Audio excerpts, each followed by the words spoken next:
Hi there, and welcome to another parts description video brought to you by Cluster Repairs UK. Today, we're focusing on a common issue affecting the Skoda Yeti MIB Bolero and MIB STD2 Amundsen sat-nav units.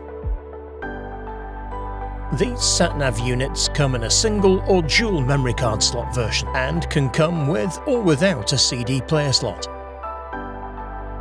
This spare part is known to fix several common touchscreen faults, like the touchscreen is erratic or very slow to respond, the touchscreen has failed completely, or is heavily marked or cracked. This is the exact same part we use in our own professional repairs, which are backed with a lifetime warranty. If your screen is delaminated or bubbled, expert installation is recommended, or consider a full display screen replacement. If no bubbles, installation is very straightforward. Here's an example of a faulty touchscreen.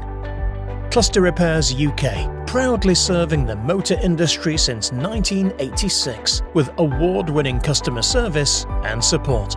And now, after repair using a brand new original touchscreen, you can see the result, fully responsive and looking as good as new. This spare part is available for professional repairers and DIYers. With your purchase, you'll get 14 days of free access to our detailed step-by-step tutorial video filmed to trade standards to guide you through the repair and to a professional outcome with ease. Cluster Repairs UK only supplies genuine, authorised, factory-sourced parts. Each one comes from trusted European distributors, includes a 12-month warranty and passes strict quality control. If you need any help, just click the Ask Seller a Question button or send us an email. We hope this video helped. Thanks for watching and happy repairing!